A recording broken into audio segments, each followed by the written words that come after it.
नमस्कार दोस्तों, एक बार फिर से एक नए वीडियो में आप सभी का बहुत बहुत स्वागत है रोथिन्स अकाउंटेंसी क्लासेस पर। दोस्तों, आज मैं आप लोगों को एक बहुत ही इंटरेस्टिंग टॉपिक के बारे में बताऊंगा। डिसोल्यूशन ऑफ पार्टनरशिप फर्म में एक नियम लागू होता है जिसका नाम है गार्नर वर्सेस मूरे का रूल। तो इसके बारे में मैं आज आप लोगों को बताऊंगा। गार्नर वर्सेस मूरे का डिसीजन क्या था, गार्नर वर्सेस मूरे का रूल कब अप्लाई होता है, भारत में ये नियम लागू होता है होती है कि नहीं, और गार्नर वर्सेस मूरे का रूल अप्लाई करके आप लोग प्रैक्टिकल प्रॉब्लम कैसे सॉल्व करेंगे, सब कुछ बताऊंगा मैं आप लोगों को और सिखाऊंगा भी। तो बने रहिए वीडियो में अंत तक।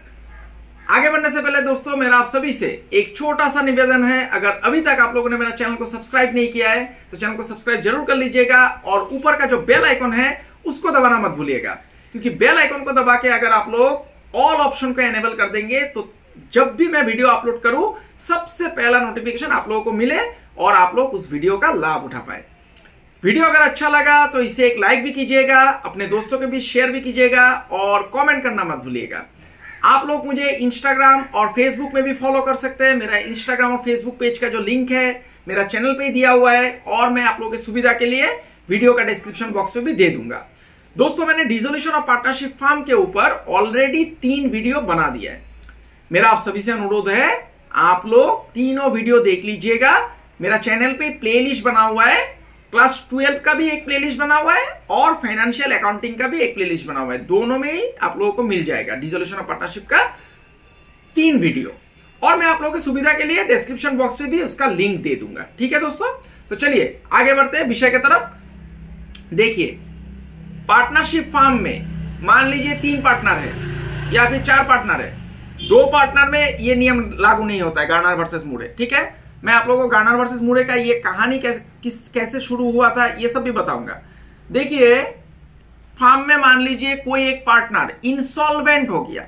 इंसॉल्वेंट का मतलब दिवालापन, वो दिवाला घोषित हो गया, दिवालियापन निकलते, मतलब उसका कैपिटल निगेटिव है और लॉस भी है। ठीक है, तो फर्म में अगर कोई पार्टनर इंसॉल्वेंट हो जाता है तो उस फर्म को डिसॉल्व कर दिया जाता है। हो गया। अभी ये गार्नर वर्सेस मूरे, ये गार्नर वर्सेस मूरे का जो रूल है दोस्तों, ये क्लास 12 के स्टूडेंट्स के लिए उतना जरूरत नहीं है, फिर भी सीख लीजिएगा।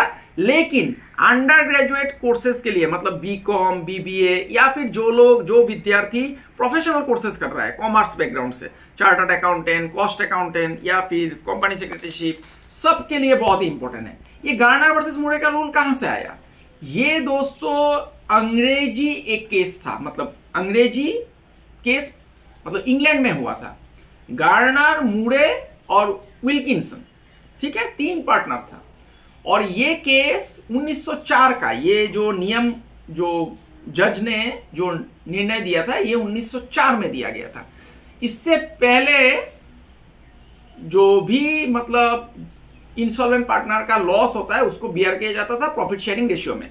अभी गार्नर, मूरे और विल्किंसन 3 पार्टनर था। विल्किंसन क्या हुआ था? विल्किंसन बिजनेस में उसका जो कैपिटल था वो निगेटिव था और उसको इंसॉल्वेंट घोषित कर दिया गया। तो घोषित करने के साथ साथ फर्म डिसॉल्व हो गया। अभी गार्नर और मूरे में अभी एसेट डिस्ट्रीब्यूशन कैसे होगा, इसको लेकर के झगड़ा चालू हो गया।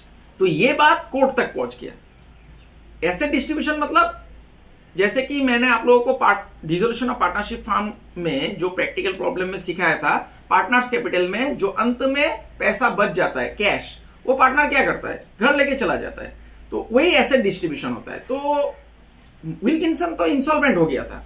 अभी उसका लॉस जो था उसको कौन वहन करेगा? बियर करेगा, ये भी एक बात था। और एसेट डिस्ट्रीब्यूशन, फर्म का जो एसेट बच गया, मतलब पैसा बच गया, वो कौन लेके जाएगा, कैसे लेके जाएगा, कितना रेशियो में लेके जाएगा, इसको लेकर के कुछ विवाद चालू हो गया।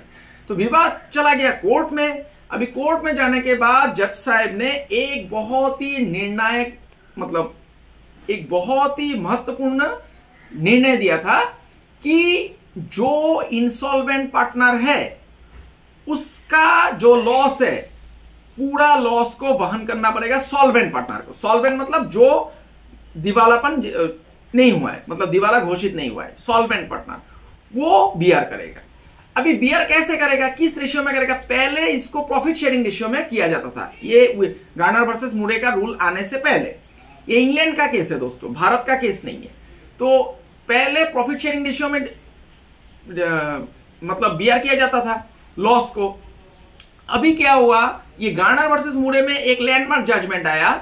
इसमें जज साहब ने बोला था कि जो भी लॉस इंसॉल्वेंट पार्टनर का है और मतलब जो भी आउटसाइडर लायबिलिटी को तो देना ही है, जो इंसॉल्वेंट पार्टनर का कैपिटल का लॉस, जो नेगेटिव बैलेंस है या फिर लॉस ऑन रियलाइजेशन है, सब कुछ सॉल्वेंट पार्टनर कैपिटल का रेशियो में बांटेगा, कैपिटल का रेशियो में वहन करेगा। अभी कैपिटल का रेशियो होने से दो बात आ जाता है।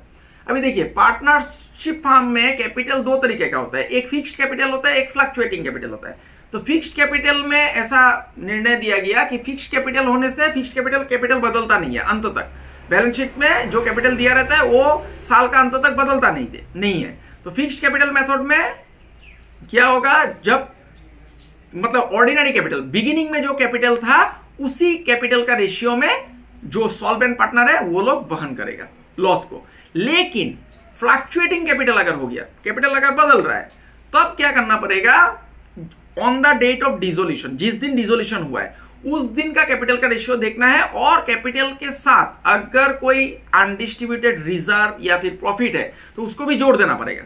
जोड़ के जो रेशियो आएगा उस रेशियो में बांटना है। तो क्लियर हो गया, फिक्स्ड कैपिटल में आपको पहले का ही जो कैपिटल है उसी कैपिटल का रेशियो में लेना है, और फ्लक्चुएटिंग कैपिटल में कैपिटल बदलेगा तो उसमें आपको रिजर्व और अनडिस्ट्रीब्यूटेड प्रॉफिट सब कुछ जोड़ देना है। फिर जाके जो रेशियो आएगा वही रेशियो सॉल्वेंट पार्टनर क्या करेगा, उसी रेशियो में जो लॉस है उसको बियर करेगा। अभी देखिए, इसमें और एक निर्णय दिया गया था कि सॉल्वेंट पार्टनर का जो रियलाइजेशन का लॉस है उसको भी सॉल्वेंट पार्टनर कैश में लाएगा, पैसा लाना पड़ेगा उसको सॉल्वेंट पार्टनर को। ये एक निर्णय आया था। तो ये था, मतलब ये थियोरेटिकल नॉलेज मैंने दिया, गार्नर वर्सेस मूरे का रूल, ये डिसीजन ये 1904 में आया था दोस्तों। ठीक है, अभी ये भारत में लागू होता है कि नहीं, तो भारत में देखिए इंडियन पार्टनरशिप एक्ट 1932 है। इंडियन पार्टनरशिप एक्ट 1932 में कुछ ऐसा बोला नहीं गया है कि गार्नर वर्सेस मूरे का रूल यहाँ पे उल्लेख नहीं है, लेकिन इंडियन पार्टनरशिप एक्ट 1932 में क्या बोल रहा है कि मान लीजिए कोई एक पार्टनर इंसॉल्वेंट हो गया, ठीक है, तो फर्म तो डिसॉल्व हो जाएगा, तो उस पार्टनर का जो घाटा है, मतलब पूंजी जो घाटे पे चल रहा है, जो लॉस है, उसको अगर पार्टनरशिप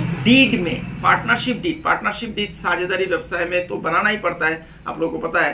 पार्टनरशिप डीड में अगर कोई पॉइंट है कि एक रेशियो में जो सॉल्वेंट पार्टनर है वो लोग बांटेगा, मतलब वहन करेगा, बियर करेगा लॉस को, तब उस रेशियो में करना है। और अगर कुछ नहीं है, in the absence of any information in the partnership deed, कोई इंफॉर्मेशन नहीं है, पार्टनरशिप डीड अगर साइलेंट है या फिर पार्टनरशिप डीड बनाया ही नहीं है, तब क्या करेगा, वैसा ही गार्नर वर्सेस मूरे का रूल का जैसा है कि कैपिटल का रेशियो के मुताबिक करना है। ठीक है, उसमें भी फिक्स्ड कैपिटल फ्लक्चुएटिंग कैपिटल है। हाँ, इसमें एक अंतर है, भारतीय पार्टनरशिप एक्ट में क्या होता है, इसमें सॉल्वेंट पार्टनर का जो लॉस ऑन रियलाइजेशन है दोस्तों, इसको कैश में नहीं लाना पड़ता है, लेकिन गार्नर वर्सेस मूरे का रूल में लॉस ऑन रियलाइजेशन को कैश में लाना पड़ेगा, यही अंतर है। ठीक है, तो इसका ये तो मैंने थियोरेटिकल नॉलेज दिया। अभी इसका प्रैक्टिकल प्रॉब्लम भी पूछा जाता है परीक्षा में। प्रैक्टिकल प्रॉब्लम आप लोग कैसे सॉल्व करेंगे, देखिए, डिसोल्यूशन ऑफ पार्टनरशिप फर्म में जो जो चीजें आप लोग को बनाना पड़ता है, जो जो अकाउंट आप लोग को बनाना पड़ता है, realisation account, partners capital account, cash या फिर बैंक अकाउंट, सब कुछ बनाइए, कहीं पर कोई छेड़छाड़ मत कीजिए। सिर्फ देखिए कि कौन पार्टनर इंसॉल्वेंट हुआ है। ठीक है, क्वेश्चन में दिया रहेगा और क्वेश्चन में बोला भी जाएगा कि गार्नर वर्सेस मूरे का रूल अप्लाई करना है। कोई भी अकाउंट में छेड़छाड़ मत कीजिए, पहले जैसा आप लोग करते थे वैसे ही कीजिए, लेकिन देख लीजिए इंसॉल्वेंट पार्टनर का लॉस कितना है और लॉस को कितना, मतलब कैपिटल का रेशियो आप लोग निकाल लीजिए और उस रेशियो में सॉल्वेंट पार्टनर में बांट दीजिए, मतलब सॉल्वेंट पार्टनर को उतना रेशियो में वहन करना पड़ेगा। तो इसमें एक एंट्री आ जाएगा, जब सॉल्वेंट पार्टनर इंसॉल्वेंट पार्टनर का लॉस को वहन करेगा तब एक एंट्री आता है, solvent partner capital account debit to insolvent partner capital account. दोबारा मैं दोहरा देता हूं, solvent partner capital account debit to insolvent partner capital account. ये कब होगा दोस्तों, ये पार्टनर्स कैपिटल अकाउंट में होगा जब इंसॉल्वेंट पार्टनर का जो घाटा, मतलब पूंजी जो है वो घाटे में चल रहा है, निगेटिव बैलेंस है, और जो भी उसका लॉस ऑन रियलाइजेशन है, कुछ भी है, सब कुछ बांटेगा सॉल्वेंट पार्टनर कैपिटल रेशियो में, और तभी ये एंट्री आएगा, solvent partner capital account debit to insolvent partner capital account. ठीक है, उसके बाद जो जनरल जो प्रोसेस है जैसा कि डिसोल्यूशन ऑफ पार्टनरशिप फॉर्म में होता है वैसे आप लोग कीजिए। ठीक है, तो ये क्वेश्चन मैं करके दिखाने से आप लोगों का ज्यादा मतलब कॉन्सेप्ट क्लियर हो जाएगा। तो अभी मैं एक क्वेश्चन आप लोगों को करके दिखाऊंगा, इससे आप लोगों का कॉन्सेप्ट पूरा क्लियर हो जाएगा। तो कैमरा को मैं बोलता हूं कॉपी की तरफ फोकस करने के लिए। तो देखिए दोस्तों, आप लोगों को समझाने के लिए मैंने एक क्वेश्चन लिख लिया है, तो इस क्वेश्चन का आप लोग स्क्रीनशॉट ले लीजिएगा। ठीक है, मैं क्वेश्चन थोड़ा पढ़ के आप लोगों को समझा देता हूं। एक पहले आप लोग जैसे डिसोल्यूशन ऑफ पार्टनरशिप फॉर्म का प्रैक्टिकल प्रॉब्लम सॉल्व करते थे वैसे ही कीजिए, कोई छेड़छाड़ मत कीजिए। सिर्फ कहां में आपको चेंजेस करना पड़ेगा ये मैं आप लोगों को बता दूंगा अभी इस प्रैक्टिकल प्रॉब्लम में। ठीक है, तो थोड़ा मैं क्वेश्चन आप लोगों को समझा देता हूं। देखिए, X Y and Z are in partnership sharing profits and losses 3/6 मतलब 3/6 है। एक्स वाई जेड 3 पार्टनर है। ठीक है, ये लोग का प्रॉफिट शेयरिंग रेशियो कितना है 3/6, 2/6 मतलब 2/6 एंड 1/6। ठीक है, अभी balance sheet on the date of dissolution, dissolution मतलब ये डिसॉल्व हो रहा है फॉर्म, तो बैलेंस शीट दिया हुआ है, ये है बैलेंस शीट हो गया। एसेट्स रियलाइज्ड, देखिए नीचे बोल रहा है एसेट्स रियलाइज्ड, एसेट कैसे बेच रहा है, स्टॉक 13,840 में बेचेगा, फर्नीचर बेचेगा 5,150 में, फिर डेटोर बेचेगा 29,200 में, और क्रेडिटर्स को एक डिस्काउंट मिलेगा 250 रुपये का। Creditors were paid less discount 250, तो क्रेडिटर्स को पेमेंट करना पड़ेगा, उसको 250 रुपये डिस्काउंट मिलेगा। अभी देखिए एक्स वाई जेड 3 पार्टनर था, ठीक है ना, एक्स वाई जेड ऊपर में है एक्स वाई जेड, यहां में क्या बोल रहा है जेड इज इंसॉल्वेंट, जेड दिवालापन हो गया मतलब वो दिवाला घोषित हो गया। अभी जेड इंसॉल्वेंट हो गया and is unable to bring anything, वो कुछ नहीं ला पाया, वो भी असमर्थ हो गया। ठीक है, तो ये जब भी कोई भी एक पार्टनर अगर इंसॉल्वेंट हो जाता है तब फर्म का विघटन हो जाता है, मतलब डिसोल्यूशन हो जाता है। ठीक है ना, डिसोल्यूशन का हिंदी अनुवाद विघटन हो जाता है। तो जेड इंसॉल्वेंट हो गया तो ऑब्वियसली फर्म को तो डिसॉल्व करना पड़ेगा, तो फर्म डिसॉल्व हो गया और जेड कुछ नहीं ला पाया, वो असमर्थ रहा। अभी उसका जो लॉस रहेगा वो किसको वहन करना पड़ेगा, एक्स और वाई को। देखिए जेड का कैपिटल भी निगेटिव है, एसेट साइड में है मतलब निगेटिव है, एसेट साइड में कैपिटल रहने से ये निगेटिव बैलेंस डेबिट बैलेंस बोला जाता है। ठीक है ना, और एक्स और ये वाई ये सॉल्वेंट पार्टनर है, तो सॉल्वेंट पार्टनर को अभी इसका जो लॉस है ये पूरा वहन करना पड़ेगा। उसके बाद क्या बोल रहा है, the expenses of winding up were to 520 rupees 520, मतलब ये जो रियलाइजेशन का प्रोसेस चलेगा बंद होने का डिसोल्यूशन का, इसमें कुछ खर्चा आ गया 520 रुपया। कोई मजदूरी का खर्चा आ सकता है या फिर कैरेज आ सकता है, कुछ भी आ सकता है, तो ये 520 रुपया खर्चा आ गया। अभी क्या बोल रहा है, देखिए show ledger accounts as per Garner versus Moore decision. अभी गार्नर वर्सेस मूरे का डिसीजन आपको यहाँ पे अप्लाई करना पड़ेगा। तो लेजर अकाउंट तो कुछ बोला नहीं है, क्या क्या बनाना पड़ेगा, तो लेजर अकाउंट क्या क्या बनाना पड़ेगा दोस्तों, realisation account, partners capital account और कैश और बैंक अकाउंट, कैश या फिर बैंक अकाउंट। तो कैश इन हैंड है तो हम लोगों को कैश अकाउंट बनाना पड़ेगा। ठीक है ना, जैसा डिसोल्यूशन ऑफ पार्टनरशिप में होता था वैसा ही चलेगा, वैसा ही होगा, सिर्फ गार्नर वर्सेस मूरे का रूल अप्लाई करना है। तो पहले कुछ छेड़छाड़ मत कीजिए, पहले क्या अकाउंट बनाना पड़ेगा, रियलाइजेशन अकाउंट। तो जैसा जनरली हम लोग रियलाइजेशन अकाउंट बनाते थे वैसा ही बनाएंगे। ठीक है, तो कॉपी की तरफ ध्यान दीजिए, मैं अभी रियलाइजेशन अकाउंट बनाने जा रहा हूं। देखिए बहुत ही आसान है, बिल्कुल घबराइए नहीं, एक ही वीडियो में आप लोग सीख जाएंगे। तो मैं यहां पर लाइन खींच लेता हूं, मैं हाथ से लाइन खींच रहा हूं, आप लोग हाथ से खींचना पड़ेगा दोस्तों, लेकिन एक आप लोग साथ में स्केल और पेंसिल रखिएगा जिससे कि आपका लाइन जिगजैग ना हो और इधर उधर ना जाए। ठीक है, तो रियलाइजेशन अकाउंट का तो फॉर्मेट आप लोगों को पता ही है, पार्टिकुलर्स। मेरा आज थोड़ा गला बैठा हुआ है दोस्तों, तो आवाज थोड़ा डिस्टर्बेंस हो सकता है, इसके लिए मैं माफी चाहता हूं। तो देखिए पार्टिकुलर्स फिर से अमाउंट रुपीस हो गया। तो रियलाइजेशन में पहले क्या करना पड़ता है, जितना एसेट्स है टेंजिबल और इंटेंजिबल सब कुछ ट्रांसफर करना पड़ता है, और कैश और बैंक को आप लोग नहीं ले सकते हैं, और फिक्टिशियस एसेट को। तो बैलेंस शीट देखिए, बैलेंस शीट में क्या क्या है, कैश इन हैंड को छोड़ के ये सन्ड्री डेटर भी ट्रांसफर होगा, स्टॉक भी होगा, फर्नीचर भी होगा, और जेड का कैपिटल तो नहीं होगा। तो देखिए 2 सन्ड्री डेटर्स आ जाएगा, 2 सन्ड्री डेटर्स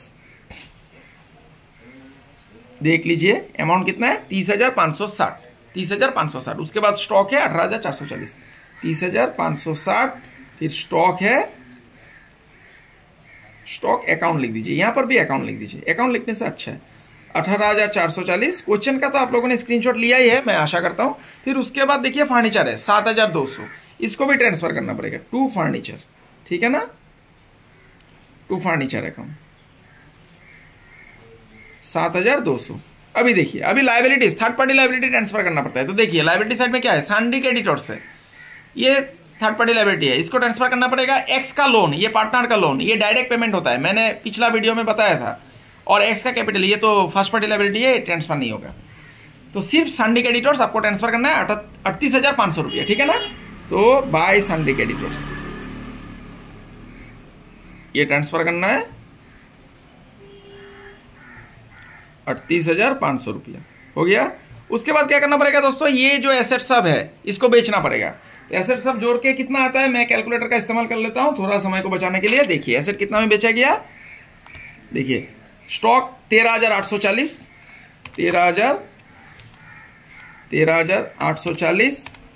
फिर आ गया आपका फर्नीचर 5,150, 5,150। फिर डेटोर आ गया 29,200, 29,200, हो गया दोस्तों 48,190। इसका एंट्री क्या हो जाएगा, cash account debit to realisation by cash account, हो गया। 48,190 आया था, देखिए 48,190, इसको लिख दीजिए, ठीक है। उसके बाद लायबिलिटी, थर्ड पार्टी लायबिलिटी को पेमेंट करना पड़ेगा। तो यहाँ पे क्या बोल रहा है, क्रेडिटर्स को 250 रुपया डिस्काउंट मिलेगा, ठीक है ना। तो इसका एंट्री क्या हो जाएगा, realisation account debit to cash लिख दीजिए, हो गया। 38,500 हम लोगों ने ट्रांसफर किया था और 250 रुपया डिस्काउंट मिलेगा। तो पेमेंट कितना करना पड़ेगा, 38,250, 250 लेस कर दीजिए इससे, हो गया। अभी एक्सपेंसेस ऑफ वाइंडिंग अप, मतलब डिसोल्यूशन एक्सपेंसेस है, इसका एंट्री क्या होता है, realisation account debit to cash account, हो गया दोस्तों 520 रुपया। तो यहाँ पर देखिए, यहाँ पर दिखाई पड़ रहा है कि डेबिट साइड ज़्यादा है और क्रेडिट साइड कम है, ठीक है। तो डेबिट साइड ज़्यादा होने से क्रेडिट साइड में लॉस निकल के आता है। तो यहाँ पर लॉस निकल के आएगा ही, क्योंकि गार्नर वर्सेस मूडे में रियलाइजेशन का लॉस भी लेकर के आने के लिए बोला जाता है। ये मैंने अभी थियोरेटिकल पार्ट में आप लोगों को बताया था। तो लॉस निकल के आएगा ही, by loss transfer to partners capital account, ठीक है ना। कैपिटल अकाउंट तीनों पार्टनर में बढ़ जाएगा, एक्स वाई जेड। देखिए अभी तक कोई चेंजेस नहीं आया, जो हम लोग पहले करते थे वैसा ही चल रहा है, रियलाइजेशन अकाउंट वैसे ही चल रहा है, कोई छेड़छाड़ मत कीजिए इसमें। देखिए डेबिट साइड को जोड़िए 30,560, फिर 18,440, फिर 7,200, फिर 38,250, फिर 520। तो डेबिट साइड में है 94,970। इसको मैं नीचे से लिख के बंद कर देता हूँ, ठीक है, ज़्यादा वाला अमाउंट 94,970। अभी क्रेडिट साइड को माइनस कर दीजिए, देखिए माइनस 38,500, ठीक है ना, 38,500 और फिर माइनस करना पड़ेगा 48,190। तो लॉस आ गया, देखिए 8,280 रुपया, 8,280 रुपया, ठीक है। ये देखिए लॉस आ गया। इसको क्या करना है, 8,280 को बांटना है जो ओल्ड प्रॉफिट शेयरिंग रेशियो है इसमें, 3/6, 2/6 और 1/6, ठीक है। तो 3/6 लिख दीजिए, 2/6 लिख दीजिए, फिर 1/6। इसको अभी यहाँ पर डिवाइड कर दीजिए। देखिए 8,280 इंटू 3/6 ये होता है 4,140, फिर 8,280 इंटू 2/6 ये हो गया 2,760, फिर 8,280 इंटू 1/6 हो गया 1,380, हो गया। तीनों को जोड़ने से कितना आएगा, 8,280।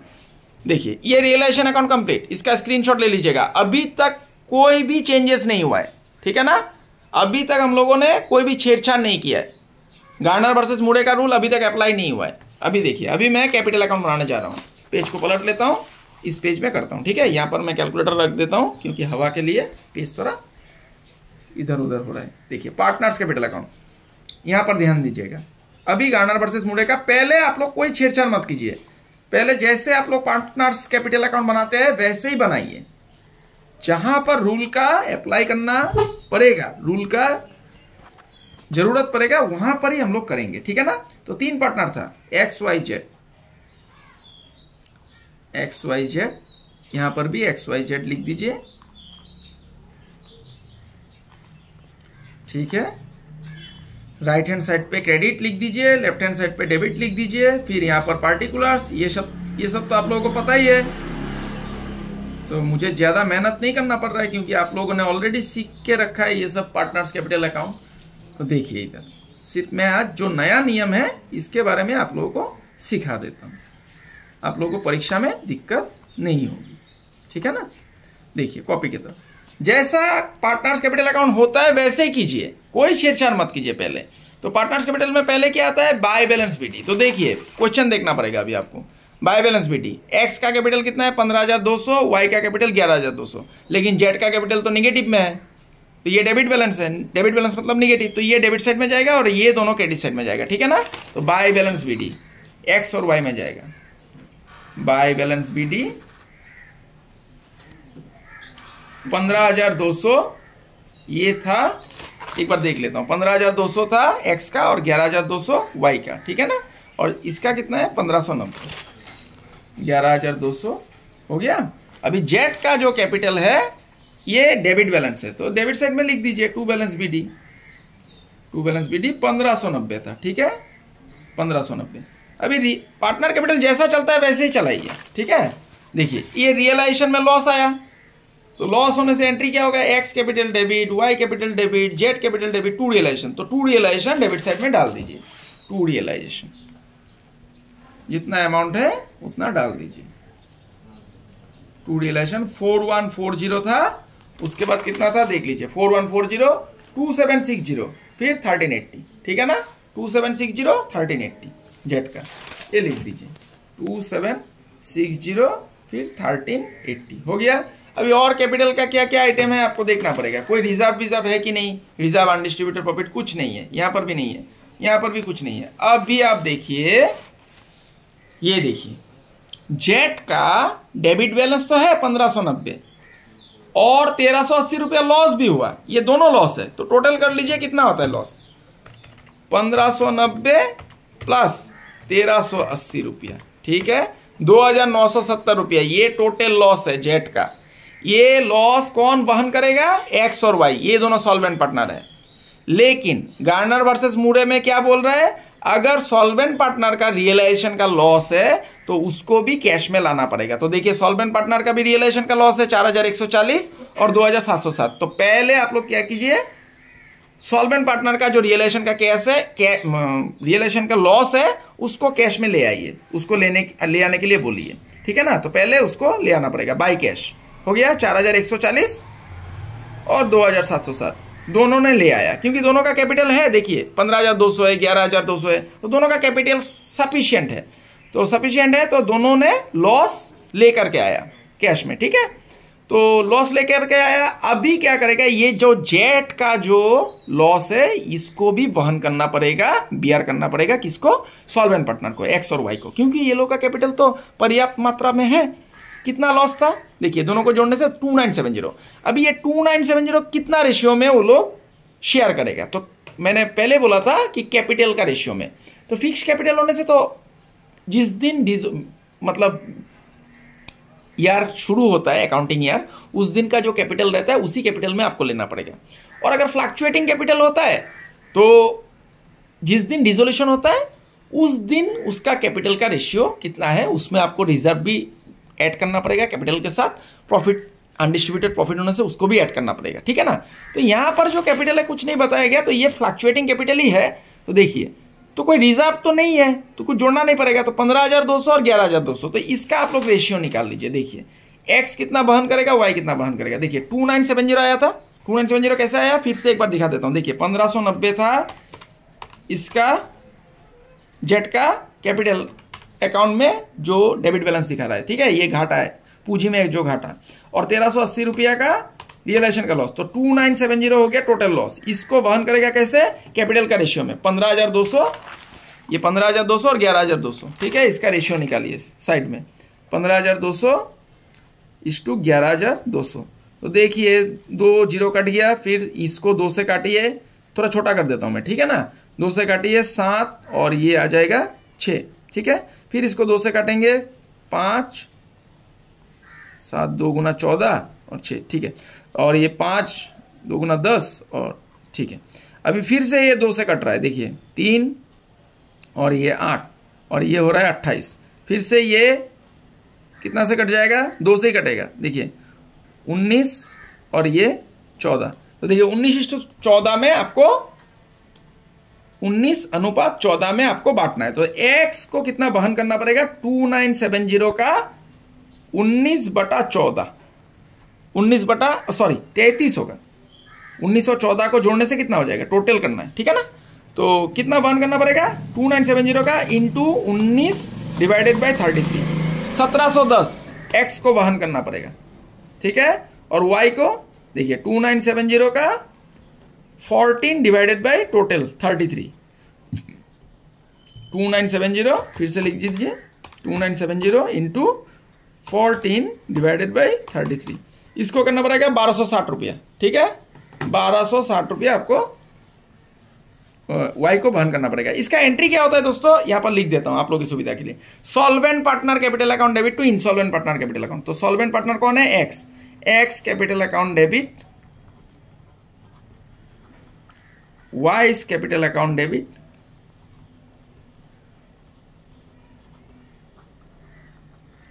टू जेट्स insolvent partner capital account, to जेट्स कैपिटल अकाउंट।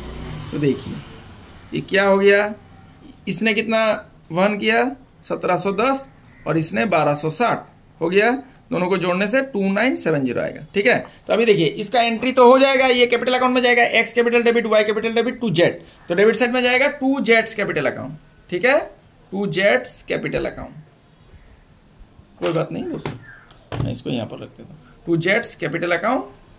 ये कहां पर लिखना है आपको, x और y में, ये जो अमाउंट आया x और y में लिखना है, 1710 और 1260, 1710 और 1260 हो गया। और फिर देखिए क्रेडिट साइड में भी जेट का कैपिटल है, ठीक है ना, कैपिटल अकाउंट है, तो क्या हो जाएगा entry, by X capital by Y capital, by X capital account फिर बाई वाई कैपिटल अकाउंट। ये लिखना है अमाउंट आपको, ये दोनों अमाउंट जेड में, ठीक है ना, 1710 और 1260। तो देखिए जेट का जो दोनों साइड है बैलेंस हो जाएगा, ये जो लॉस था इन दोनों ने ले आया, वहन किया, तो बैलेंस हो गया। अभी जो बचा कुचा पैसा रहेगा वो एक्स और वाई लेके चला जाएगा, ठीक है ना, फर्म में जो एसेट बच गया। तो देखिए क्रेडिट साइड ज्यादा दिखाई दे रहा है तो डेबिट साइड में निकल के आएगा, जैसा होता है डिसोल्यूशन ऑफ पार्टनरशिप फर्म में, टू कैश या फिर टू बैंक। तो हम लोगों ने तो कैश लिखा था, तो कैश में ट्रांसफर करना पड़ेगा, नीचे ऐसा क्लोज कर दीजिए, ठीक है।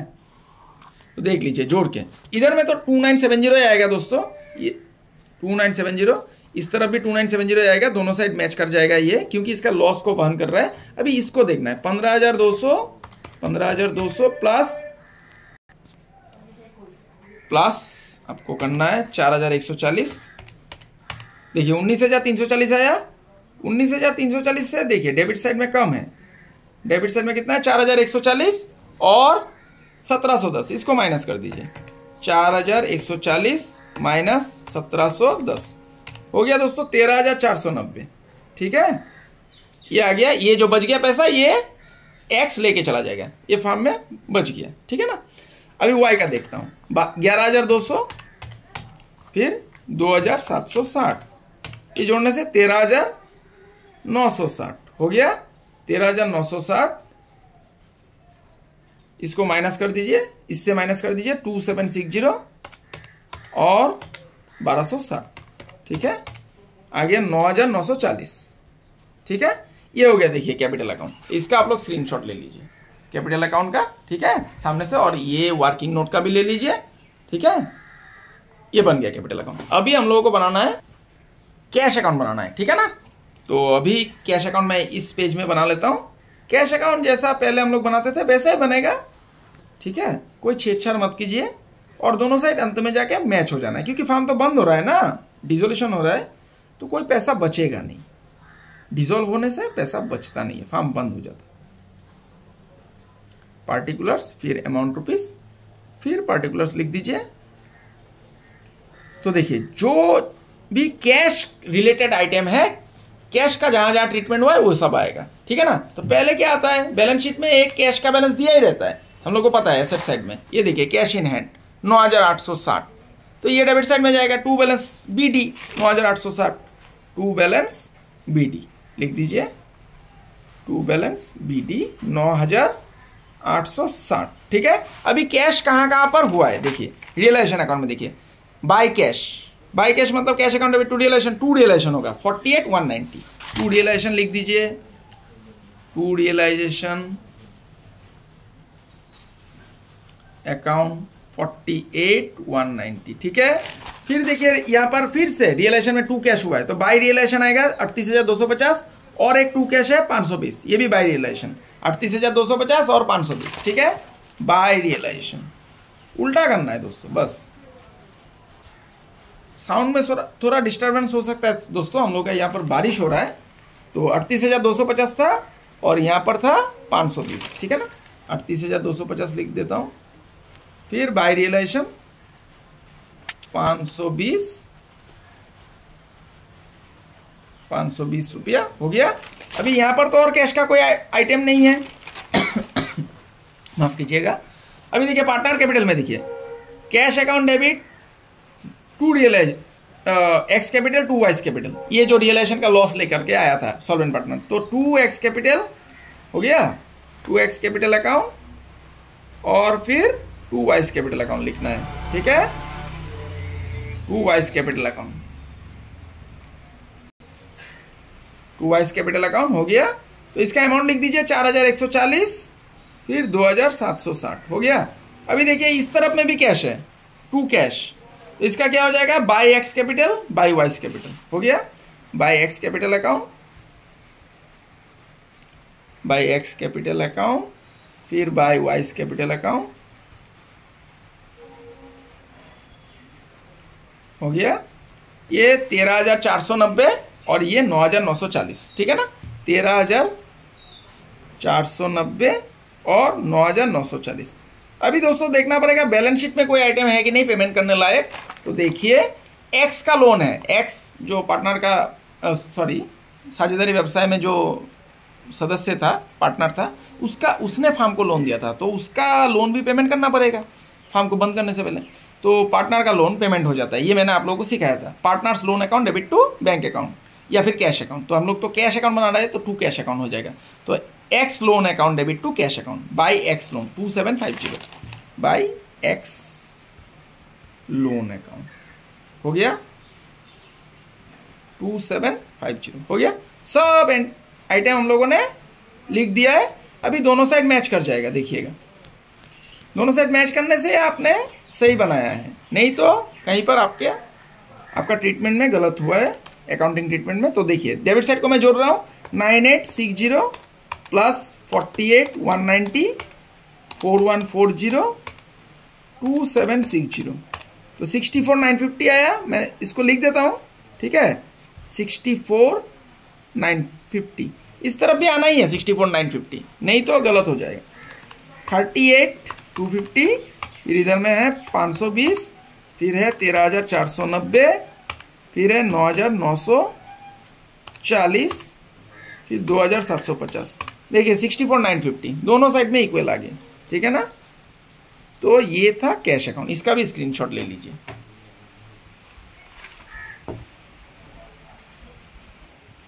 तो आशा करता हूं दोस्तों आज का क्लास आप लोगों को समझ में आया है। आज मैंने गार्डनर वर्सेस मुरे का थियोरिटिकल कॉन्सेप्ट के बारे में भी बताया है आप लोगों को, और एक प्रैक्टिकल प्रॉब्लम भी सॉल्व करके आप लोगों को दिखाया है। आप लोग ज्यादा से ज्यादा क्वेश्चन प्रैक्टिस कीजिए, और हाँ एक बात याद रखिएगा दोस्तों, गार्डनर वर्सेस मुरे का रूल किन किन जगह पर अप्लाई नहीं होगा। अगर फार्म में सभी पार्टनर इंसॉल्वेंट हो गया तब गार्डनर वर्सेस मुरे का रूल अप्लाई नहीं होगा। फार्म में अगर 2 पार्टनर है तब भी अप्लाई नहीं होता है, ठीक है। ये non applicability of Gardner versus Murray rule, मतलब कहां कहां अप्लाई नहीं होता है। तो फार्म में दो पार्टनर ही है तो कैसे अप्लाई होगा, ठीक है ना। और अगर सभी पार्टनर इंसॉल्वेंट हो गया, दिवालापन हो गया, मतलब दिवाला घोषित हो गया, तब भी नहीं होगा ये रूल, ठीक है ना। तो मेरा आप सभी से अनुरोध है, आप लोग गार्डनर वर्सेस मुरे का ज्यादा से ज्यादा क्वेश्चन प्रैक्टिस कीजिए, और वीडियो मैंने तो दे ही दिया है, आप लोग ये जो क्वेश्चन मैंने करके दिखाया है इसको प्रैक्टिस कीजिएगा। और अगर फिर भी दिक्कत होता है तो आप लोग कमेंट बॉक्स में मुझे लिख दीजिएगा, मैं गार्डनर वर्सेस मुरे का प्रैक्टिकल प्रॉब्लम के ऊपर और भी वीडियोस लेकर के आऊंगा आप लोगों के लिए। तो तब तक के लिए बने रहिए मेरे साथ। मैं ईश्वर से कामना करता हूं आप सभी स्वस्थ रहे, सुरक्षित रहे और खुश रहे। आज के लिए इतना ही दोस्तों, बहुत बहुत धन्यवाद।